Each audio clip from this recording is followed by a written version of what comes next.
Hello and welcome back to Why Will No One Date These Guys with Naomi Guy and special guest performer Joel Guy, under contract from the MGM Grand in Las Vegas, Nevada. The more that I drink these seltzers with a splash from Trader Joe's, the more I just dislike them. I used to be under the impression that Trader Joe's only did banger food. Yeah. And we've tried so many things that are less than satisfactory. Yeah. Or in the case of that jalapeno limeade, rancid. Oh, that was so gross. This we are trying this week. Can you read yours? Mine is I think we already tried that flavor. This week we're trying the seltzer water flavored with cranberry and lime juice with natural lime flavor. It's organic. As usual, could use some stevia. I'm nonplussed. It just drop some orange slices, drop some cranberries into your seltzer water. Ooh, cranberry. You'll get a better result. Drop some cucumbers in your seltzer water, sparkling cucumber water. Okay. That sounds good right now. Okay. Yes, you can save the money and save the environment by not using. Do you want to hear a really gross cucumber story? I don't like the setup or the context of this podcast. Please go ahead. So I made cucumber water on a Wednesday, and I was too lazy to take the cucumbers out of my water bottle, so I just kept refilling it. So it just kept on being cucumber water for 3 days. And this is why no one will date this guy. Then it just started making fermented cucumbers, which are just not pickles because it wasn't vinegary. But anyways, yeah, that was pretty gross. That was probably the grossest thing I've done in a while. This week, I'm going to share some interesting conversations that I've had on Bumble instead of doing highs and lows of the week. So we're going to finish up our conversation about crucial conversations. But to start off, I'd love to give you several conversations that I've had on Bumble this week. This guy's name is Joey. And I said, "Hi, Joey." Little smiley face. Mm-hmm. And he said, "Hello, little apple crisp." He seems very aggressively Midwestern. And I said, "Little apple crisp?" ? And he said, "I don't like using traditional names. I have so many I like to use." I said, "No, I really dig it." And that was the end of the conversation. He's like the mutants from X-Men who are all we don't want the human names. We want to be called cooler names like Magneto and Toad. Little apple crisp. I don't feel he's someone who respects other people. I feel one of the biggest metrics you can refer to is whether or not someone addresses you by your given chosen name or something like honey, sweetie, sugar, darling, smushums. It's partially they could have forgotten your name already. Partially it's in my profile. It literally says who you're messaging I'm saying with when people at any do given that time. in a work environment. But the other part is just general disrespect for the fact that you are a human person equivalent in value or greater than value to them. Yeah, it's frustrating and a little bit gross. The next conversation is with James. Ooh. I said, "Hey, Please James." Please don't date a guy named James. Not dating a guy named James. I said, "Hey, James." He said, "What's good, Naomi?" I said, "Just chilling, my dude. How's your day going?" He's like, "That's what's up." And I'm just doing homework. I was like, "Sorry to hear that." He was like, "Yeah, it kind of sucks." And then I just didn't respond. I was like, this is the driest conversation I've had in a very long time. And I live in the freaking desert. I know dry. Damn. I know dry, and that's just too dry. See, I thought if he was clever, he could have done something with the "It is Wednesday, my dudes" meme. And been that's definitely a vibe I rock. That would have been repulsive as well. I would have definitely not responded to that one. Joel, tell a dating story. Tell a dating story. Well, I am still seeing a person, a human individual. Okay. They have a pulse. They will remain nameless, which after my conversation about refusing to name people sounds a little off base. Out of touch, not taking my own advice. Yes, I'm doing this because I have not yet gotten permission to use their name, so I will respect that decision. Yeah, we've just been vibing.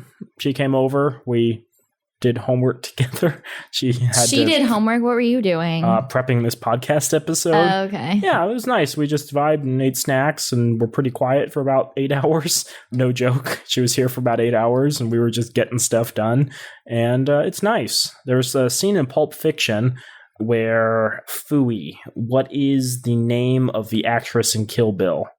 I don't know. Fooey. This is, I believe her name is Mia Wallace in the movie. The wife of a prominent mobster in the film, Mia Wallace, is having a conversation with John Travolta's character at a retro 50s diner.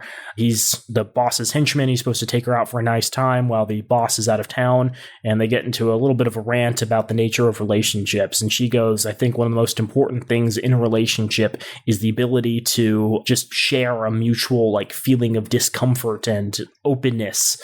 I think a lot of people who are uncomfortable in relationships try to fill silences. They try to constantly be doing things, and they ignore the fact that hopefully you can just be comfortable and vibe around your significant other. So I found that nice. I think that's a really good way of figuring out if you're in a good relationship, is to see like if it's awkward, like sitting in silence with that person.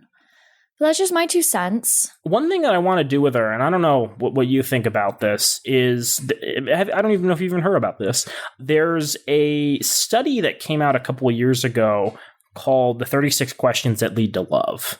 And the idea was the study wanted to look at whether or not you could force intimacy between 2 people. That is so awkward.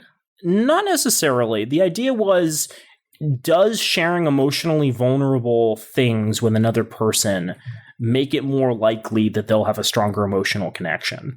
And the general consensus, I believe, was yes. Mutual vulnerability fosters closeness. If you think about it, a lot of the friends in your life you probably have shared moments of vulnerability with. You probably trust them with things because you've trusted them with things before, and they, haven't betrayed that confidence. If they have betrayed your confidence, you probably aren't friends with that person anymore or no longer share intimate things with them. But yeah, like the study, had some general questions of 3 sets of more intimate questions each time, and it's kind of something that I've always wanted to talk about with a partner. So, it starts with pretty basic stuff like, would you like to be famous? In what way? Do you have a secret hunch about how you're going to die? For what in your life do you feel most grateful? It then gets into slightly more like specific things. What is your greatest accomplishment in your life? What is your most treasured memory? What does friendship mean to you? And then set 3 is, complete this sentence. I wish it was someone with whom I could share blank. Tell your partner what you like about them. Be very honest in your time, saying things you might not say to someone you just met. Share with your partner an embarrassing moment in your life. What, if anything, is too serious to be joked about? Answer that for your partner. Of all the people in your family, whose death would you find the most disturbing? Why? Like, these are not things you normally talk about with people. These are not the same as we were talking about in our last episode when people say, how are you? They don't want like an in-depth concerted answer. There's very rarely the chance to have these like emotionally intimate conversations with people. I'm not saying the goal of, having these conversations is to like manipulate someone into a relationship with you. It's more of just very rarely do you get the opportunity to have these conversations with people. Why not dedicate some time in order to reflect and, foster a sense of openness? I don't know. Food for thought. What do you think? Food for thought. I don't know.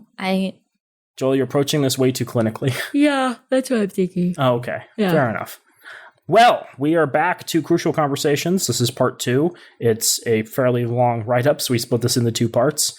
We still have our Jones root beer sitting around here. Now we have seltzer water. It's a little flat. It's a little flat now. A little warm. It could use some vanilla ice cream, I would concede.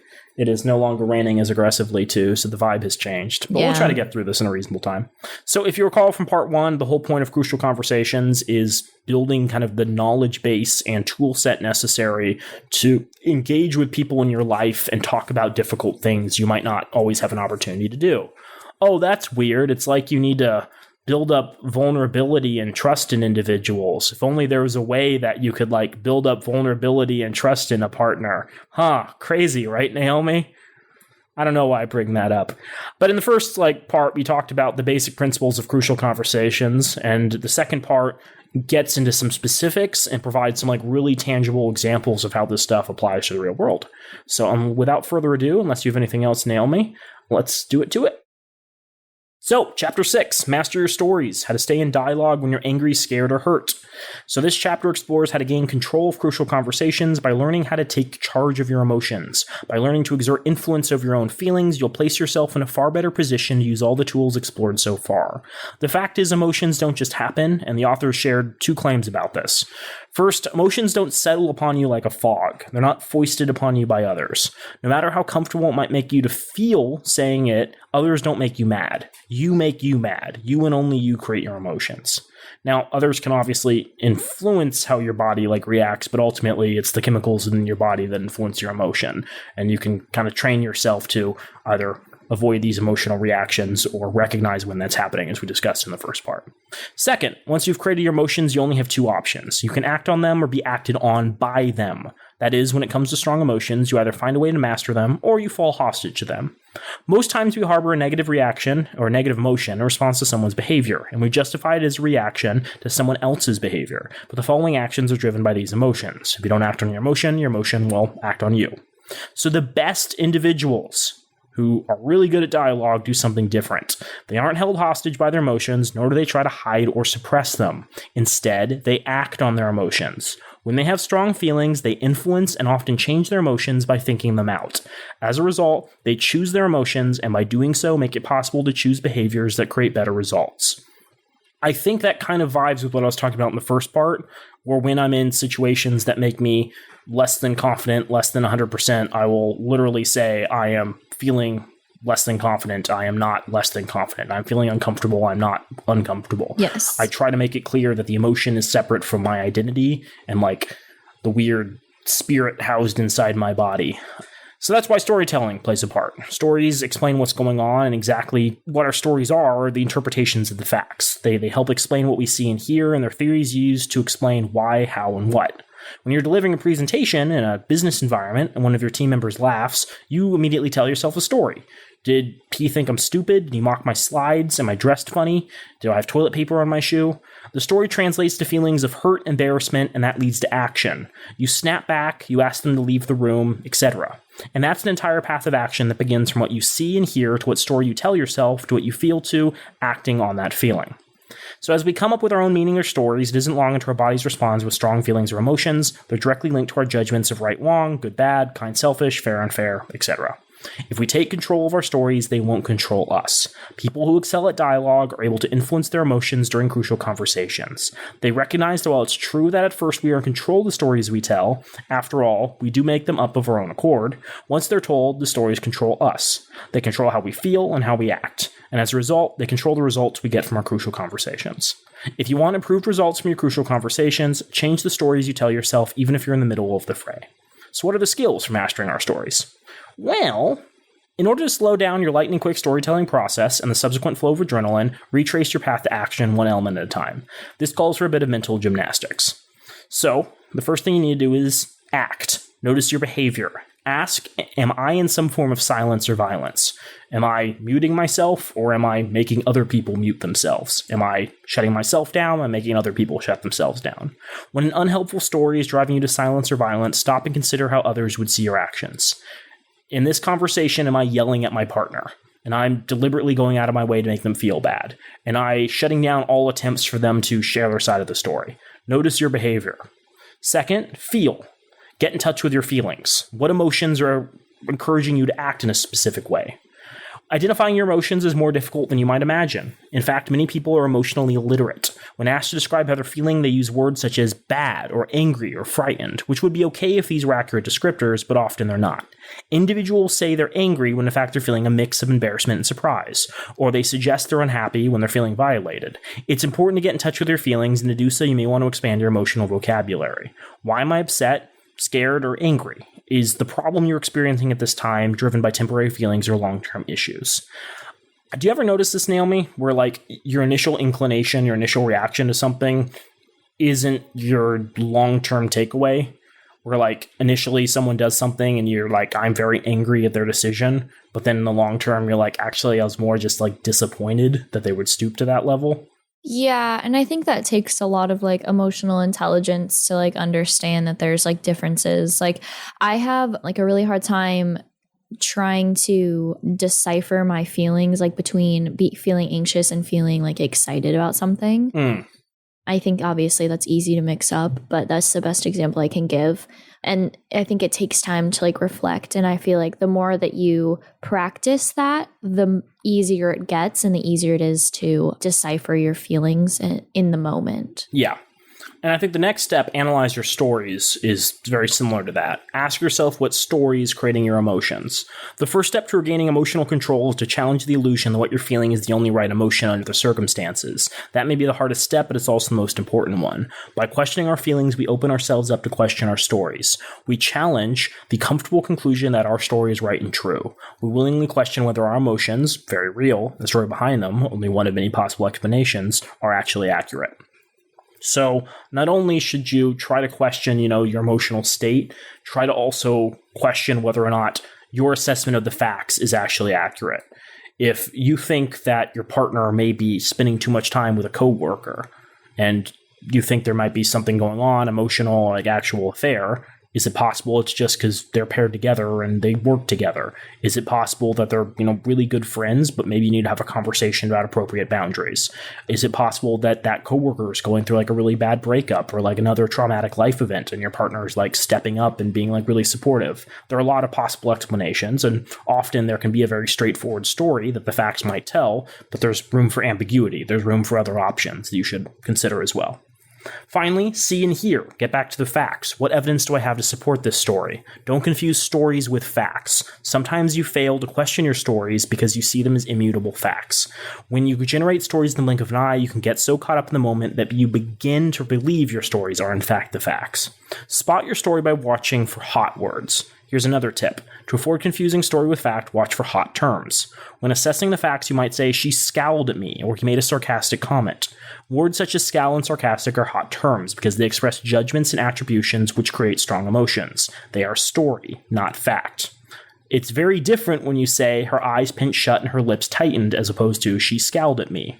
In one of the examples the authors give, they were talking about someone who was dealing with a boss that they felt was constantly insulting her, and they were looking more at what they felt the emotional response of the boss was compared to what he was actually doing.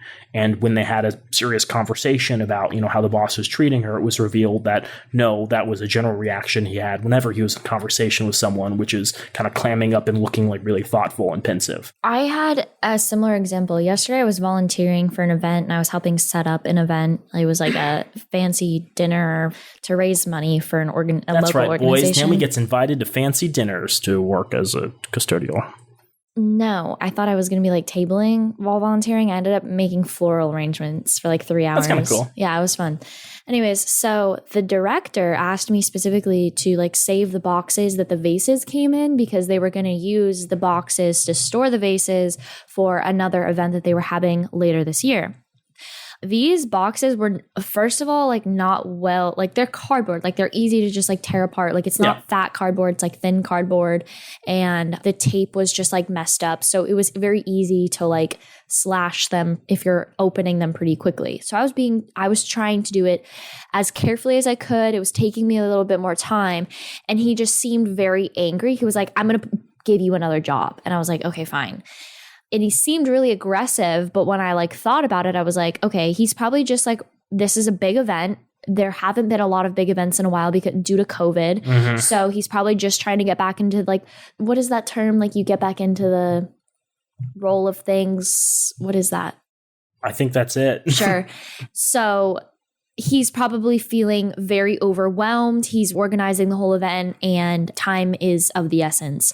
So I bring up that example because you take in your own version of what happened.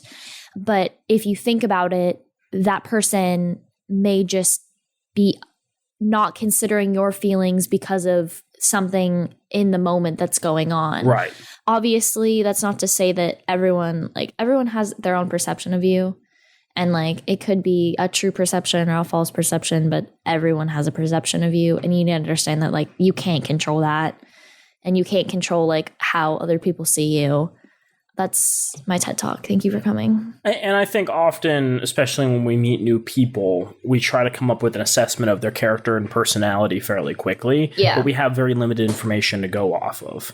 Like if we see someone speeding down the interstate, our immediate assumption is that they're careless, or that they're, a daredevil, that their or wife's that they don't pregnant care about other people. and but they it could have to go. be, that their wife's pregnant. It could be that their brakes were cut. It could be that they're, late for work, and if they're, late for work one more time, they're going to get fired. Like, I'm not saying these are necessarily excuses, but they're explanations that lend more background and a better understanding of their character. So I would say, just as a general principle, don't use singular instances of someone's actions as like demonstrative of their character. Ultimately, I don't think you can really assess people unless you've interacted with them several times and kind of built up a category of experiences that you can, kind of draw a general conclusion from. So, again, the question of the chapter was how you stay in dialogue when you're angry, scared, or hurt, and they give a couple of examples of ways of counteracting it. You want to notice your behavior, get in touch with your feelings, analyze your stories, and get back to the facts. And that's very, very important because facts are far more persuasive than stories, right? Stories are something that people can argue with. Facts, not so much. Could be you have your facts wrong. This is literally so like, it relates to me so much. I got home pretty late last night and I walked in the bathroom and the first thing that I see is the spider, the size of like a mini tarantula. Yeah. And I dealt with it and I flushed down the toilet. It's a goner now. But I didn't wake up Joel, which I usually do, but I was like, it's 3 a.m. I'm not going to do this to him. So I like dealt with it myself. But then I came into the kitchen this morning and I was describing it and I should have taken a freaking picture of this goddamn spider, put my hand up next to it or something, because Joel just does not believe how big this freaking spider was. I can't say I've ever seen a spider similar to what Naomi's describing. It was like a freaking Tyrannosaurus You ever see like a 1950s Rex movie where like they blow up a bunch of insects and they start attacking small towns? That's what Naomi was describing. That's not what I was describing. It was just a very large. We have daddy long legs at this house. We don't have like larger. No mommy long legs. No mommy. Yeah. Mommy long legs is what I'm looking for on my dating profile. I need to leave. And like occasionally we'll get like a black widow or something, but like I've never seen anything quite like that. And so the fact that I saw that and it like just reminded me immediately of a mini tarantula just like freaked me out. And Joel will never believe me. And I'm freaking pissed. Yeah. But now, again, it's possible you have incorrect facts. And I'm not saying that's in regards to the spider. I'm just saying in general. And if you have incorrect facts, that's an opportunity for conversation too. Because you might think you have all your ducks in the row. And if you speak with facts and someone says, well, actually, no, that's not what happened. Here's what actually occurred. That's an opportunity to correct the record as well. So try to speak as much as possible with statements that few people can disagree with. Next time that this happens, I will be keeping the spider in a jar until you Naomi's witness buying it. a security camera, and she's going to like put up 15 around the house, record every angle, capture these spiders. I just want to know where they're coming in from. Well, let's move on. Okay. So Chapter 7 is another really important skill, and this is another acronym that I have written down on a note card tucked in my wallet. Naomi's rolling her eyes at me. I'm not. I'm just surprised you have so much in your wallet. Like it's a single note card folded 2 times. My wallet has information for me for like what you should do in case you get pulled over by the police. Oh, I have that. Yeah, our mom gave it to us. What else do I have? I have my like cards, like my like debit cards and things of that nature. What are the numbers on those cards? My license, my Sun card, my Sun Devil card, like the bare necessities, and that's what I leave my house with. And I don't understand why have you ever referenced this note card? Yes. It's such a freaking. I mean, nerd. This was more commonly used when I was getting into job interviews or whatnot, and I was nervous. That's understandable, but like I could not imagine just like. Maybe I don't clean my wallet very often. Maybe that's the takeaway. Maybe I should just like steal that like note card and bring it on dates with me and just be like in the bathroom, just like state my path. STATE. Okay.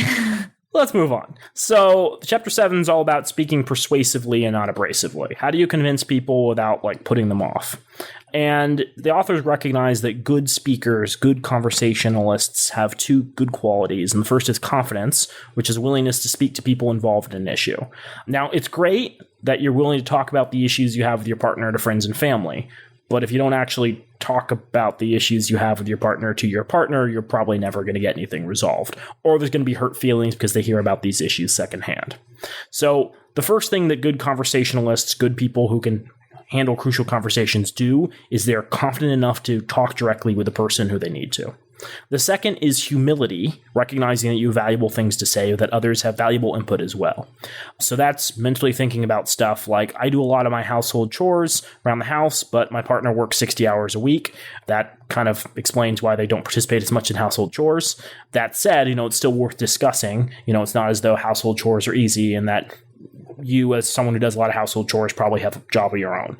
So consider the other facts of the situation. It's important to be confident, but also recognize that there are other valid viewpoints as well. And then you need to have a style that combines safety as well as straightforwardness. You need to practice them so you're not implementing these skills for the first time with the biggest issue you face at the moment.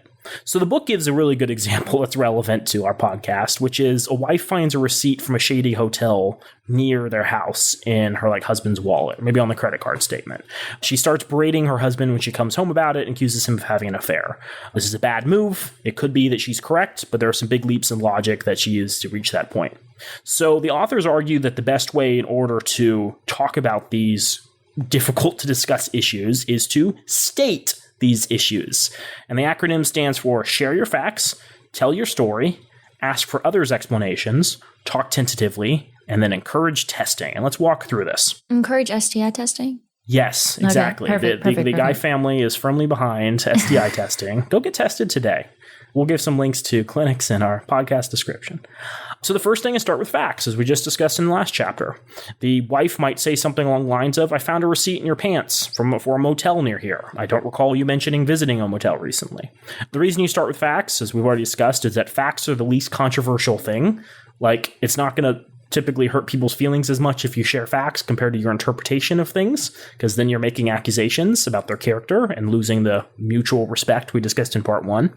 Facts are the most persuasive thing, right? It's really hard to dispute a fact compared to an opinion someone has, and facts are the least insulting. It's not going to jeopardize your relationship as much if you share a piece of receipt material compared to, again, your own personal biases. The second thing you do is tell your story. Explain the narrative you've created based off of the facts you have. The wife might say something along the lines of, I'm concerned you're hiding something from me and I don't know why you would do such a thing. Now, you can contrast that to maybe a better example. The first example works, but again, there's an accusation already implicit in it. And the authors argue that something better might be, I know we don't always need to share things in this marriage, and I like how much financial freedom we both have, but something like this seems worth mentioning, and I'm confused why you wouldn't bring it up. I just wonder, what's going on here. The third thing is asking for others' paths. Can you let me know what's going on? It could be you hear some lies. It could be you hear some truth. There's a bunch of explanations. He may have gotten super drunk with friends, felt bad about it since he knows you don't like him going out with friends, and so he got a hotel room nearby to sleep it off. Maybe his brother's on the ropes with his wife right now, and he bought him a room for a night since he didn't have a place to stay. Maybe he was super cold, and he bought a room for a homeless person on the street, but finances are tight, and he didn't want to reveal that to you. Maybe he picked up the receipt as trash when he was walking down the street and meant to recycle it, but just hasn't gotten around to it. Those are, all reasonable explanations. They might be things that are discussed. The important thing is that individual, your husband, is sharing information that can now be tested and verified if all your doubts aren't immediately answered, right? You shared your facts. You shared your interpretation of the facts. Now you're getting, hopefully, facts that can be verified back from that person. Now, you also then follow that up by talking tentatively. Don't be too hard or soft in how you tell your story. You want to use tentative language and not accuse people or make your story out as fact. Use phrases like, I'm beginning to wonder if, some people are saying, in my opinion. Too soft would be, maybe I'm just too paranoid, because you're already attacking yourself and you're not standing up assertively. Too hard would be, you keep lying or hiding things from me.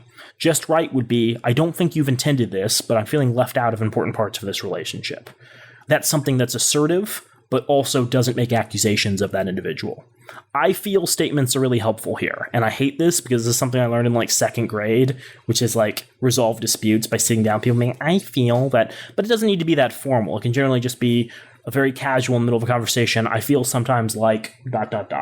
And so it's not, something where you need to sit down, hold hands and ring a bell when conflicts are resolved. It can be, just implemented gradually into a conversation.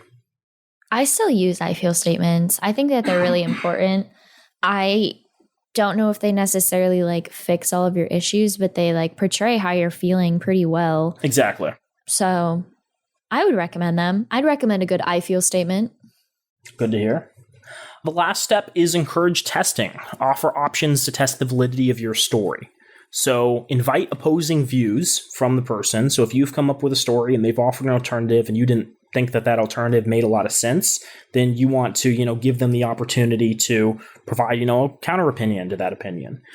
Mean it, right? Use phrases like there's nothing more important to me than hashing this out. And often, if it's a really important thing, they probably want to make sure that it's resolved to your satisfaction as well.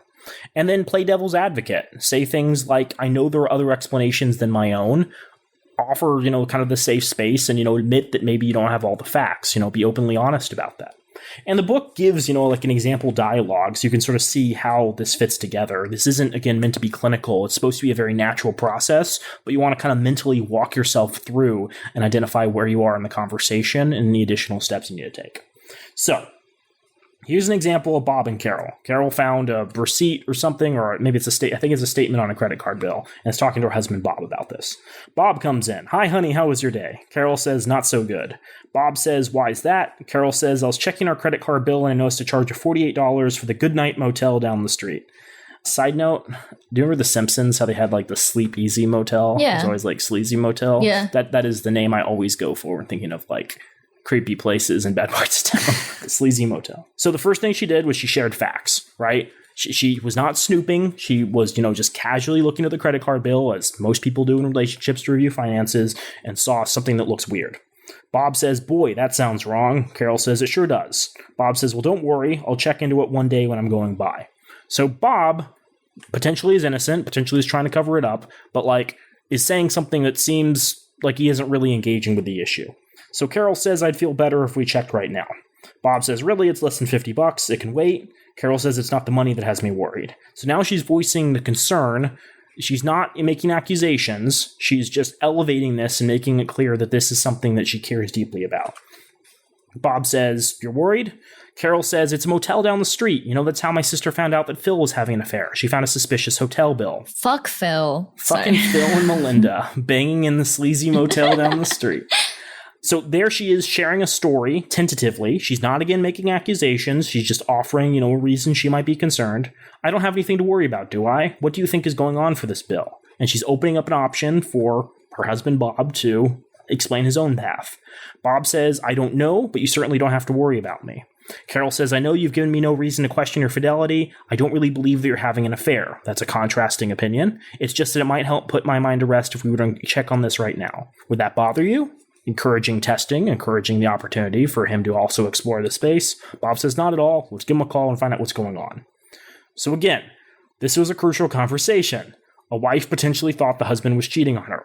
She did not blow up. They did not get into a screaming match. This did not end in divorce. This was them calmly and appropriately discussing a potentially high-octane issue. I think that's a really good example of this dialogue. And it's natural, too. Again, it does not have to be, step by step by step. It is, just working these ideas and concepts into a casual conversation. So chapter 8 is exploring others' paths, how to listen when others blow up or clam up. So one good example is maybe you don't like your partner's new friends. Naomi, you're dating a guy, and he has a lot of really attractive female friends. You think that they maybe are flirting with him when they go out. You feel your partner isn't shutting that behavior down. You see them wearing revealing clothing, mainly around him. You see them texting late at night with suggestive content, and they tend to ignore you when you're both out together. What do you do? Well, I've been in this situation. I've actually been in a similar situation to this. Let's talk about what I should have done. Let's do that. So the reason this section is about listening when others blow up or clam up is if you start making accusations, most likely your partner is going to react. Yeah. Either they're guilty and they want to distract from the fact that they're guilty, or they're innocent and feel insulted that you would think of their friends in such a way, right? A natural reaction would be probably to emotionally react. Now, hopefully the partner has also done some training with crucial conversations and knows how to express themselves appropriately, but that's not a great assumption for society. You have to assume everyone else has really poor conversation skills. I think I'm just going to make any guy that wants to pursue me read this book before I begin a relationship with him. It's going to be a prerequisite. That sounds good. Yeah. It's not so crazy now that I'm like, hey, what if you had a conversation with your partner about 36 questions that lead to greater intimacy and trust? Joel! Okay, So you probably have a pretty strong argument to make, but it doesn't matter because this is a crucial conversation. The likelihood your partner is going to blow up or play dumb is high. And they might be in the right. They might see these people as siblings, might never have thought of them as flirting, might really enjoy the relationship, and react poorly when you even broach the possibility of an affair. So the first important thing is to be sincere when talking. Invite people to share what's on their minds. Be also curious, make it safe for them to tell their stories, and follow up on even vague answers. So a potential dialogue would be you saying, hey, how's John at work doing? We can also say Melinda. How's Melinda at work doing? I'll be the other person. Oh, fine, I guess. Just fine? I thought he had a procedure this week. Oh, yeah, I think it went well. He hasn't said anything. Now, the reason, of course, you're asking is because it seems that there's some kind of connection between the two. Yes. So you want to stay curious, Melinda. keep engaging, don't nag. Oh, that's weird. I thought it was pretty big and he'd be out for a while. Yeah, I guess that is weird. I'll ask tomorrow about it. So you need to be patient, except that sometimes people don't want to talk. Alternatively, they'll open up too much, but this can be stretched over multiple conversations too. So you don't always need to resolve the issue immediately the same day, and it's far more natural if you broach the issue multiple times to make it clear that this is something that's been on your mind. And I think that's something that you need to understand is that if something is bothering you and your partner shuts down, we're talking specifically in a romantic relationship right now, this could actually just be for any type of relationship. If you keep bringing up the same issue that you're having and you keep coming back to it and they are not validating your feelings about the subject, that's a red flag. And you should understand that you are clearly communicating and you are making sure that you are having crucial conversations. And if they are not willing to talk out issues that you are having issues with, maybe rethink your relationship with that person, whatever status it is. Here are a couple strategies to help them open up. Because again, not everyone has formal conversation training. Not everyone knows how to appropriately communicate. This is something that you may have to initiate. So if people don't want to talk, you may have to amp things up. Oh, look, another acronym. Man, these authors are good at this. So AMP is AMPP, and it stands for asking to get things rolling. You said PP. Mirror to confirm feelings, paraphrase to acknowledge their feelings, and then prime them when you're getting nowhere. So the first thing is ask to get things rolling. Say a partner asks you if you like their new dress or if you find it too revealing. You reply something along the lines of, what do you mean? I'd like to hear your concerns. Now, if the partner's bringing it up, most likely they've gotten the feeling from you in the past that you don't like it when they wear revealing things out in public. So the important thing is to immediately open up the floor for dialogue. You want to mirror to confirm their feelings, confirm their emotional state to make sure that they're being honest, and ask, questions. Be like, hey, you say you're fine, but you look a little tired. Are you okay? You've seemed a little stressed at work recently. Don't make any accusations, but just say, I feel like you look a certain way, and, give them the opportunity to acknowledge that. You can paraphrase to acknowledge what they're saying, have them repeat what they said to clarify where they stand on things. So say something like, you seem to think I don't like it when you wear short dresses. Is that correct? It's hard for them to dispute when you give them back exactly what they said in a different form. And then finally, prime when you're getting nowhere. Offer up options, attempt to demonstrate you know what they're thinking. Now, this is kind of a last-ditch approach. You don't want to put words in their mouth, but if they are not opening up, if they refuse to have these conversations, often it's good to give them a viewpoint that they can either build on or refute. So be like, do you think that I judge you on every outfit you wear? That I don't want you looking good in public? Is that the concern? Yes, I don't want you looking good in public. It's true. Naomi wants me to dress like a hobo. She's like, Joel, you get to wear potato sacks and nothing else. You can't even punch holes. You just have to hop around covered in a potato sack. It's like a potato sack race every single day of your life. So yeah, ask, mirror, paraphrase, and prime. So you've gotten people to open up and share how they really feel. Well, what do you do once they've shared their opinion? Well, there's another acronym, Naomi. It's ABC. Agree, build, and compare. So agree is, if you agree with what they're saying, agree with them. Don't argue. A relationship should not be like constant arguing and bickering. Often there's going to be a lot you agree on. If they say, hey, I feel like you've been constantly critical of my clothing choices, and I just want to make sure this is okay with you, be like, you're right. I've been critical of your clothing before, I overstepped my boundaries, and I apologize for being controlling, right? If you accept that that is a valid interpretation of facts, don't push it further. Try to move beyond the issue and genuinely apologize. You also can build. So if people leave out crucial elements of the story, mention it. Don't tell them that they're wrong, but agree with what they initially said, but add in your piece. So if they say, I think you're being super controlling, be like, I think that may be true. In addition, I noticed that I'm commenting way too much on your food choices, and I apologize. For whatever reason, I was raised in a specific way where, like, my family thought it was helpful if we, like, told other people how they looked or what they were eating. Yeah. That guy was a freaking asshole, okay? Who? The Reddit the oh, poster. that one. Yeah. Yeah, from our last episode. Well, I noticed, I worked in a restaurant with a lot of Koreans, and apparently a big part of Korean culture is constantly commenting/complimenting you on your weight. And that can get really awkward because you'll come in and they'll be like, hey, have you gained weight? And sometimes they mean it as a compliment, like, oh, you look so, like, healthy and robust. Yeah. And other times it can be kind of pointed, like, you fatso. And it's difficult to kind of, like, parse where they stand on it. But yeah, it can be a cultural thing. And so it's important to, acknowledge that and understand where those feelings are coming from. Totally separate story, totally off topic, but I need to share this story.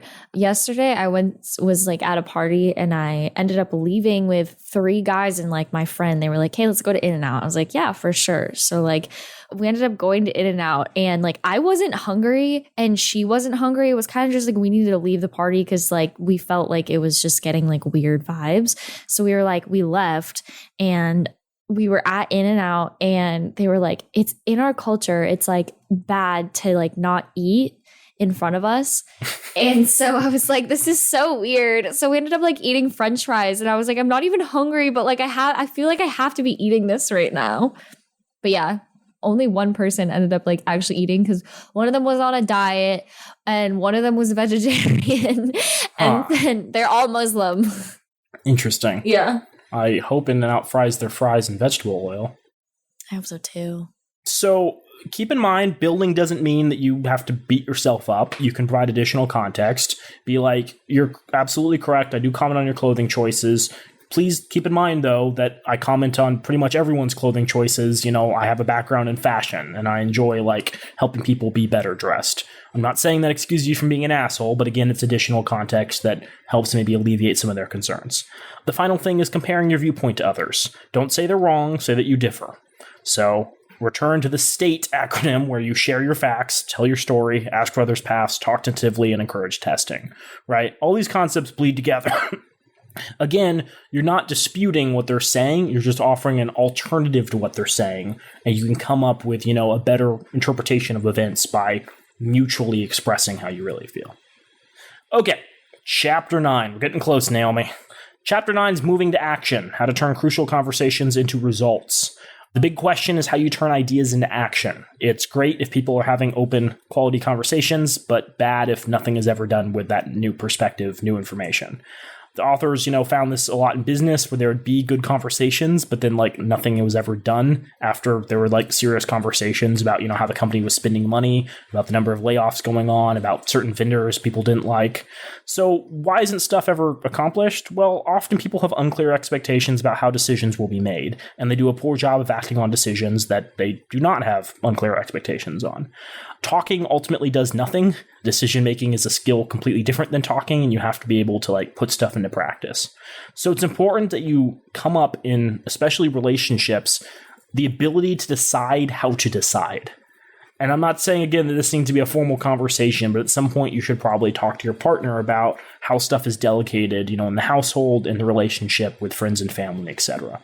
So there's a couple of different ways you can make decisions. You can command, you can consult, you can vote, and you can, get consensus.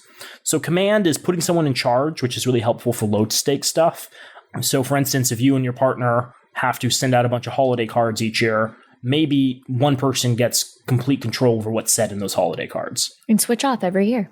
Potentially do that. Now, it's important that you make sure there is an equal division of labor, but, take this low-stakes stuff and evenly divide it up with the partner. Maybe one person makes all the decisions for buying the gifts for people. Maybe one person, does all the wrapping. And they get to decide how stuff is wrapped, what the cards say, all that good information. Don't pass out orders arbitrarily, but do ask which elements are flexible, can receive input, and do explain why these orders are necessary.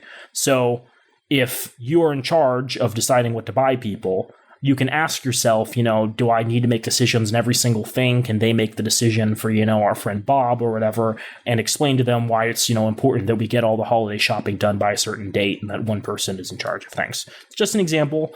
You don't necessarily need to have it as formal as this, but often it's a good way to make sure stuff gets done in relationships and you don't miss out on anything. Second is consulting, talking to parents, friends, family about stuff with ambiguity, issues where you recognize the validity of both opinions. So I think especially in relationships, there can be times when both partners have equal arguments for the validity of their behavior.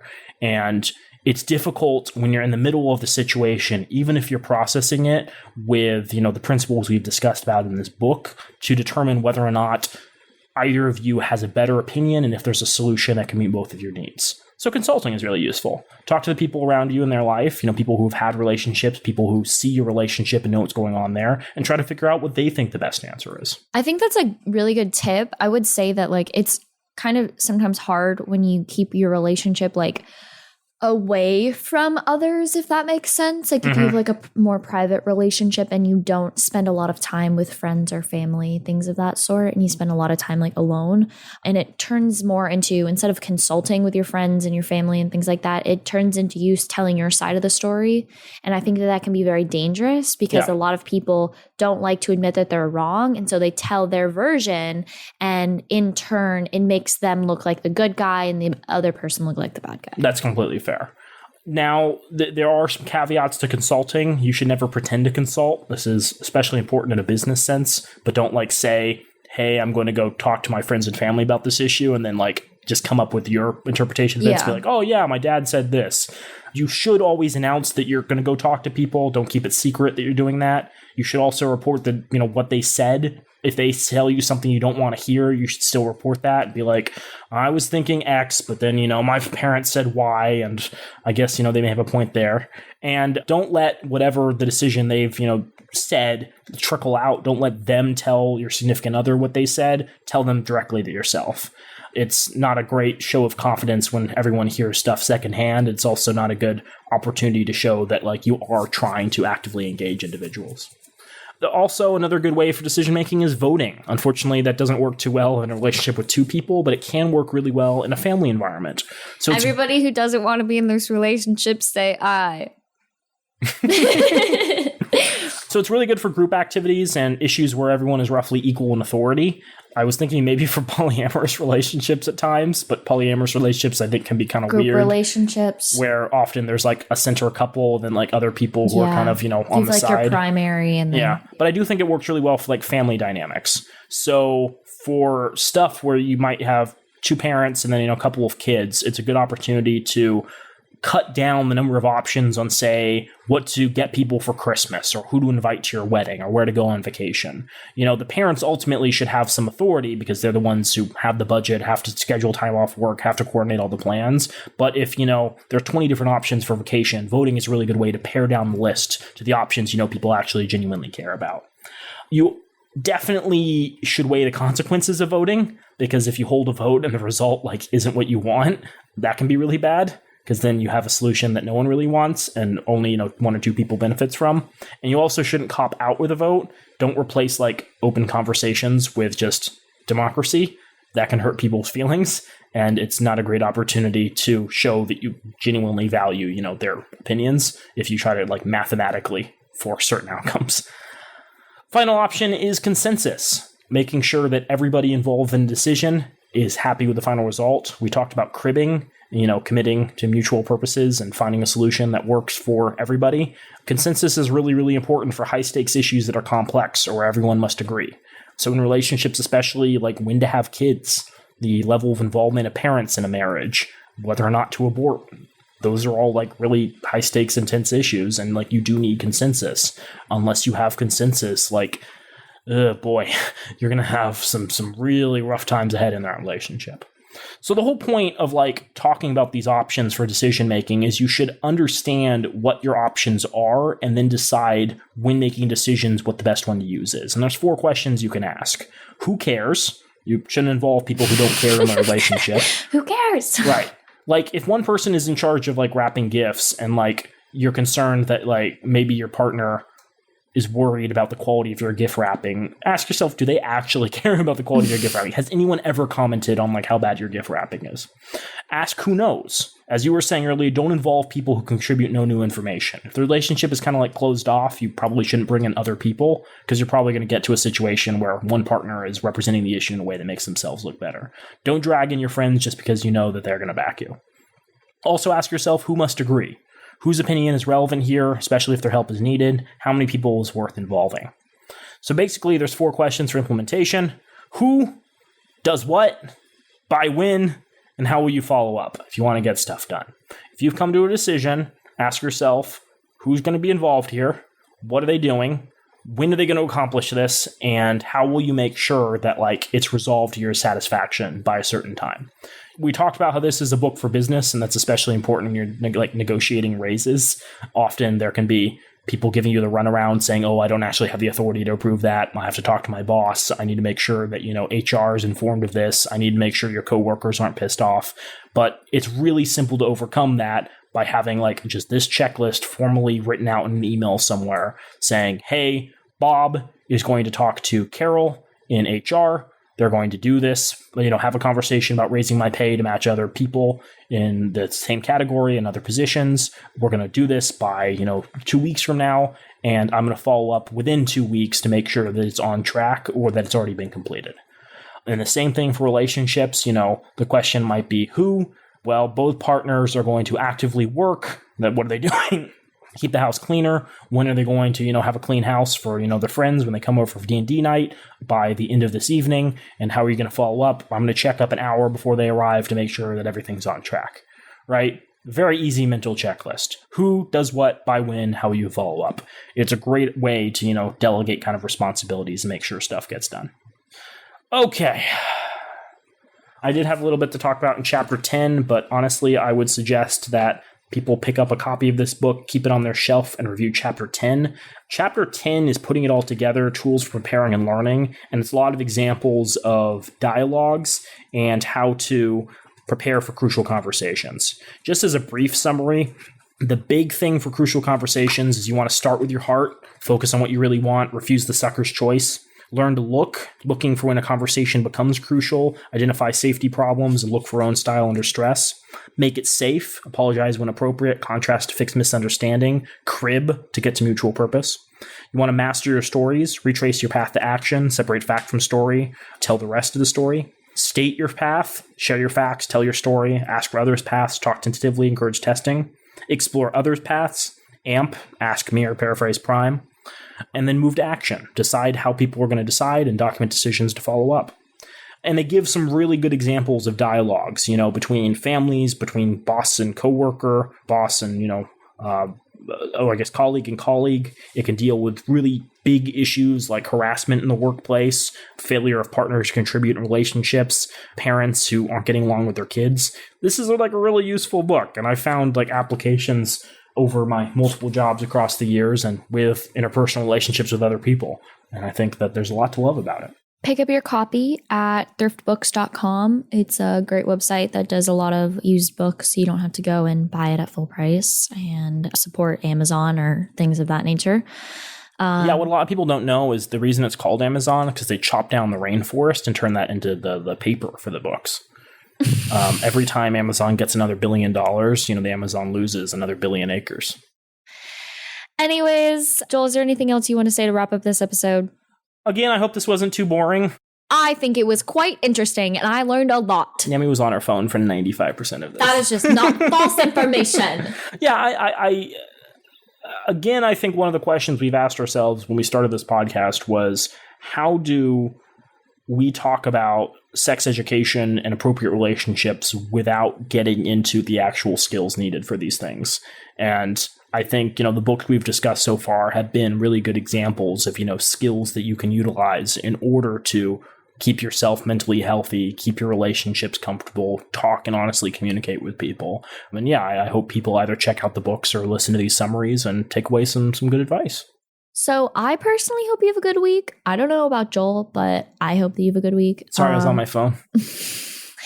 I hope everyone writes down some crucial conversation information and puts them in their wallet because they're freaking nerds. I think that's everything. Love you. Don't get murdered. Bye. Stay frosty. We have many thanks for the use of our theme music, which is the song Drop by Ketsa. You can find more of their music online at ketsa.uk. You can also find Date These Guys online on Twitter and Instagram at Date These Guys, or visit our website at datetheseguys.org. If you have questions you'd like us to discuss on the podcast or marriage proposals for either of us, shoot us an email at datetheseguys@gmail.com. If you're looking to make an impact, this show recommends giving either time or money to Planned Parenthood, a nonprofit organization that provides reproductive health care in the United States and globally. Planned Parenthood clinics and affiliates provide birth control and long-acting reversible contraception, clinical breast examinations, cervical cancer screenings, pregnancy testing, prenatal care, testing and treatment for sexually transmitted infections, and abortions. Planned Parenthood also does great work for those who can't afford traditional medical services. Approximately 4 out of 5 of their clients have incomes at or below 150% of the federal poverty level. Both Joel and Naomi are monthly donors to Planned Parenthood. You could be too. The intro and outro music of Why Will No One Date These Guys is from the song Drop by the artist Ketsa. It is licensed through Creative Commons, and we are deeply appreciative that they've allowed us to use it.